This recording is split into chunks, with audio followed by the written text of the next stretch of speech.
Hello friends, welcome to our channel my cooking journey. இன்றைக்கி நம்ம சேனலில் பருப்பே சேர்க்காத வெறும் கீரை கடைசல் எப்படி செய்கிறதுன்னு இந்த வீடியோவில் காமிச்சிருக்கேங்க. இந்த கீரை வந்து ரொம்பவே நல்லாயிருக்கும். நீங்கள் எவ்வளோ சாப்பிட்றீங்கன்னு தெரியாமல் சாப்பிடுவீங்க. அந்த அளவுக்கு ருசியாக இருக்கும். எப்படி செய்கிறதுன்னு பார்ப்போம் வாங்க. முதல்ல கீரையை எப்படி சுத்தம் பண்ணுறதுன்னு பார்ப்போம் வாங்க. இப்போ நான் வந்து ஒரு கட்டு அளவுக்கு தண்டு கீரை எடுத்திருக்கேங்க.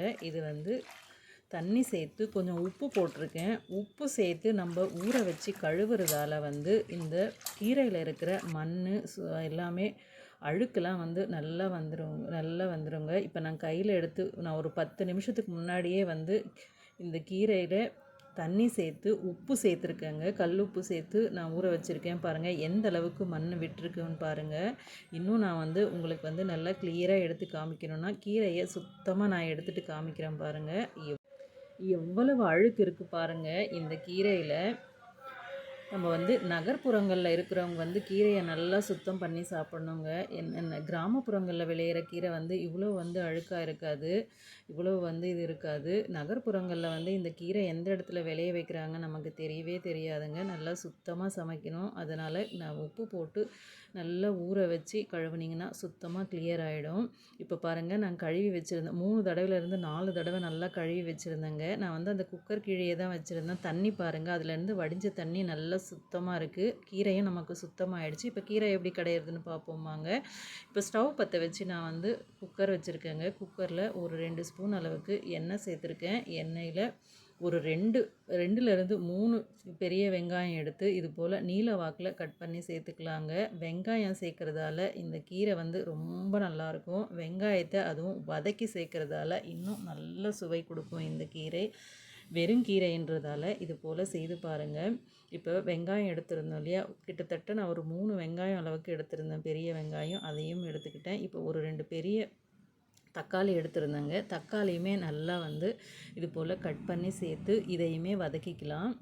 இப்போது வெங்காயம் தக்காளி இந்த அளவுக்கு வதங்கினா போதுங்க. இப்போ நம்ம ஏற்கனவே அலசி வச்ச கீரையை சேர்த்துக்கலாம். கீரை வந்து நான் பெருசாக அப்படியே சேர்த்துருக்கேங்க, கிள்ளி சேர்த்துருக்கேன். நான் மண் சட்டியில் கடையிறதால நான் வந்து கீரை கொஞ்சம் பெருசாக எடுத்துருக்கேங்க. நீங்கள் மண் சட்டி இல்லாத சிலர் வந்து பாத்திரத்துலேயே வந்து அப்படியே மத்து வச்சு கடைவீங்க. அது போல் கடையிறவங்களா இருந்தீங்கன்னா கீரையை நல்லா பொடியாக கட் பண்ணி சேர்த்துக்கோங்க. அப்போ உங்களுக்கு கரெக்டாக இருக்கும். இப்போ இதுக்கு தேவையான அளவு உப்பு சேர்த்துக்கலாங்க. உப்பு சேர்த்து நல்லா இந்த கீரையை வதக்கிக்கலாங்க. கீரையை வந்து வெங்காயம் தக்காளியோடு இது போல் வதக்கி கடையிறதால நல்ல சுவை கொடுக்குங்க. இப்போ நமக்கு இந்த கீரை வதங்கினது போதுங்க. நம்ம சேர்த்த வெங்காயம் தக்காளி கீரையெல்லாம் பாருங்கள் நல்லா இது போல் சுருண்டு வதங்கி வந்திருக்கு.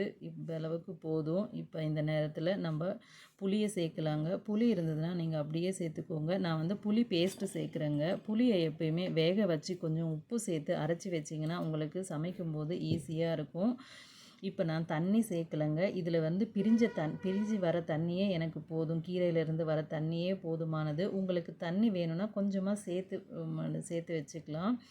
இப்போ நான் வந்து மூடி போட்டு 2 விசில் விடுறேங்க. எப்போவுமே குக்கரை வந்து விசில் போட்டு வேக வைக்க மாட்டேன் கீரையை. நம்ம கேஸ் தட்டுப்பாடுன்றதால இப்போ நான் வந்து இது போல் வேக வச்சு எடுத்துக்கிறேங்க.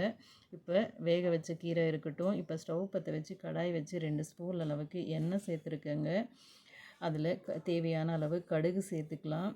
கடுகு நல்லா பொரிஞ்ச உடனே தாளிப்பு வடகம் சேர்க்கலாங்க. தாளிப்பு வெங்காய வடகம் சேர்த்துருக்கேன். இந்த வடகம் சேர்க்கலாம். வடகம் கொஞ்சம் நல்லா பொரிஞ்ச உடனே கிட்டத்தட்ட ஒரு 5லேருந்து 6 காய்ந்த மிளகாயை வந்து இது போல் நான் புட்டு வச்சுருக்கேன், அதையும் சேர்க்கலாம். இதுவும் சேர்த்துட்டு இப்போ ஒரு 15 பல் அளவுக்கு பூண்டு எடுத்துருக்கேன். அதையுமே நல்லா நசுக்கி சேர்த்துருக்கேங்க. இப்போ ஒரு வெங்காயம் வந்து நல்லா பொடியாக கட் பண்ணி வச்சுருக்கேன், அதையும் சேர்த்துக்கலாம். அதையும் சேர்த்து நல்லா இதை வதக்கணுங்க. இதை எந்த அளவுக்கு நம்ம வதக்குறோமோ அந்த அளவுக்கு நமக்கு வந்து கீரைக்கு வந்து நல்ல டேஸ்ட் கொடுக்கும். இப்போ கொஞ்சமாக கருவேப்பிலையும் சேர்த்துருக்கேன் பாருங்கள். கருவேப்பிலையும் சேர்த்து நல்லா ஒரு பொன்னிறமாக வதக்கி எடுத்துக்கலாங்க.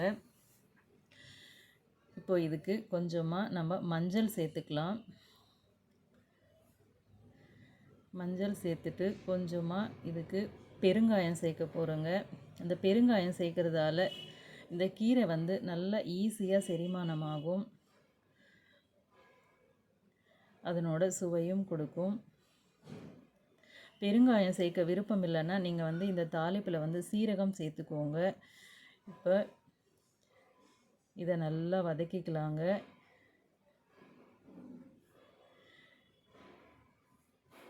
இது நல்லா பாருங்கள் பொன்னிறமாக வறுபட்டுடுச்சு. இந்த அளவுக்கு வறுபட்டால் போதும். இப்போ நம்ம ஸ்டவ் ஆஃப் பண்ணிவிட்டு இந்த சூட்லேயே இன்னும் நல்லா இது நல்லா வறுபட்டுடும். இப்போ ஸ்டவ் ஆஃப் பண்ணிவிட்டு இறக்கி வச்சிடலாம். இப்போ நம்ம கீரையை பார்ப்போமாங்க. இப்போ கீரை கடையிறதுக்காக நான் மண் சட்டி எடுத்துருக்கேங்க. மண் சட்டி நல்லா அலசி எடுத்திருக்கேன். இப்போ நம்ம கீரை பாருங்கள் நல்லா வெந்து வந்திருக்கு. நம்ம தண்ணியே சேர்க்கலை.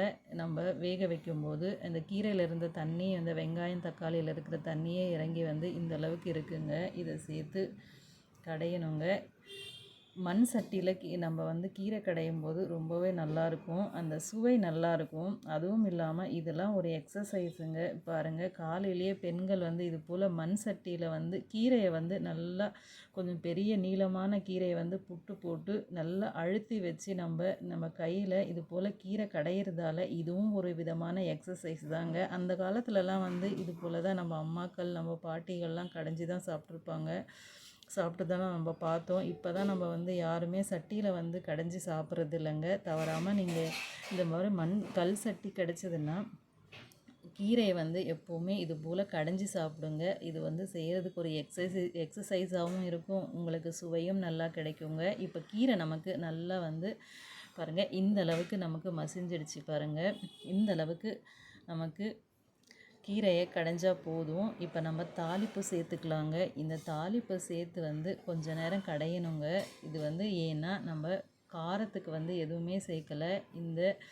இதை சேர்த்து நம்ம இந்த வெங்காயம் இந்த பூண்டு நம்ம சேர்த்த வந்து தாளிப்பு வடகம், அதுக்கடுத்து நம்ம சேர்த்த காய்ந்த மிளகாய் கருவேப்பிலை இதெல்லாம் சேர்த்து இந்த கீரையில் கடையும் போது இந்த கடையிற நேரத்துலையே வந்து நல்லா கம நல்லா வாசனை வருங்க. அந்த ருசியும் ரொம்பவே நல்லா இருக்குங்க.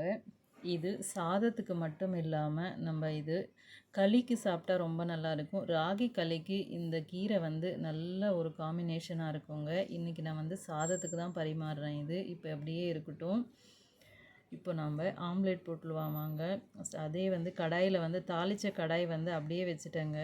சூடாக இருக்குது. இப்போ ஒரு முட்டை எடுத்திருக்கேன். முட்டையில் உப்பு சேர்த்துருக்கேங்க. உப்பு சேர்த்து நல்லா பீட் பண்ணிட்டேன். உங்களுக்கு இதில் வந்து மிளகு பொடி வேணும்னா சேர்த்துக்கோங்க. மிளகு பொடி தீர்ந்ததால் நான் அப்படியே போடுறேங்க. இப்போ நமக்கு ஆம்லேட் ஒரு பக்கம் வெந்துடுச்சிங்க. இதை திருப்பி போட்டுடலாம். திருப்பி போட்டு வேக வச்சா நல்லா புசுன்னு நல்லா ஒரு சூப்பரான ஆம்லேட் ரெடிங்க. இப்போ நம்ம தட்டில் பரிமாறுவோம் வாங்க.